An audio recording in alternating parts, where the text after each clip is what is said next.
नव्या कररचनेमध्ये मोठे बदल 3 लाखांपर्यंतच्या उत्पन्नावरती कर नाही। नव्या कररचनेमधल्या बदलांमुळे करदात्यांना 17,500 रुपयांचा फायदा।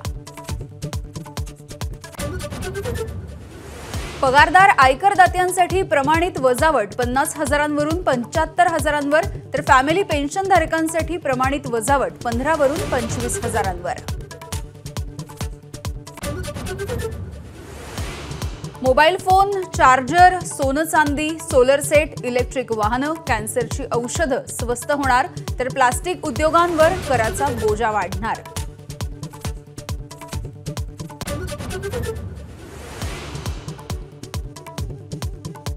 महाराष्ट्र सरकारच्या धर्तीवर केंद्राचीही लाडका भाऊ योजना। 500 टॉप कंपन्यांमध्ये 1 कोटी तरुणांना 12 महिन्यांची इंटर्नशिप, महिन्याला 5,000 रुपयांचा भत्ता।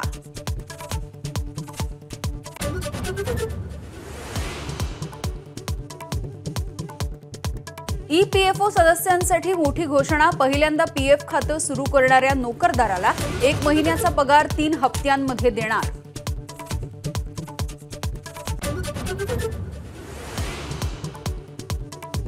बजेटमध्ये आंध्र प्रदेश आणि बिहारसाठी भरघोस तरतूद। आंध्र प्रदेशच्या नव्या राजधानीसाठी 15,000 कोटी रुपये, तर बिहारमधल्या महामार्गासाठी 26,000 कोटींची घोषणा।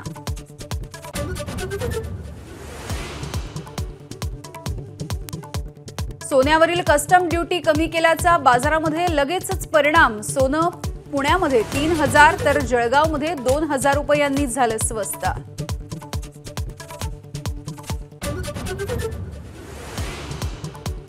केंद्राचं नवरत्न बजेट। मुख्यमंत्र्यांनी उधळली स्तुती सुमनं।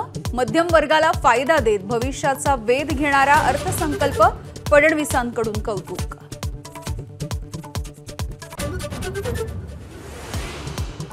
केंद्राचं कुर्सी बचाव बजेट। राहुल गांधींचा हल्लाबोल। काँग्रेसचा जाहीरनामा कॉपी पेस्ट केल्याची टीका, तर भाजपला महाराष्ट्राविषयी द्वेष असल्याचा आदित्य ठाकरेंचा आरोप।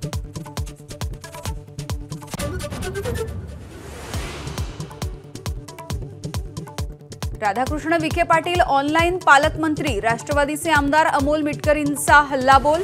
विखे पाटलांची मुख्यमंत्री आणि दोन्ही उपमुख्यमंत्र्यांकडे तक्रार करणार, मिटकरींची माहिती।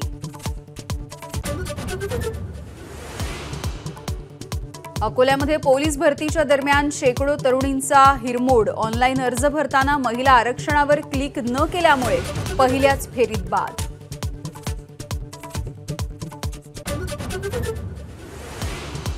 बेवारस रुग्णांवर उपचार करून त्यांना निर्जन स्थळी सोडणाऱ्या ससूनच्या डॉक्टरांना दणका। 2 जणांवरती निलंबनाची कारवाई। वंचितने उघड केला होता धक्कादायक प्रकार।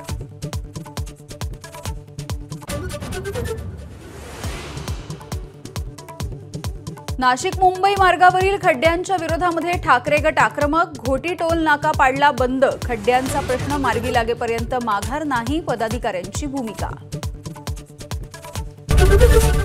एबीपी माझा, उघडा डोळे बघा नीट।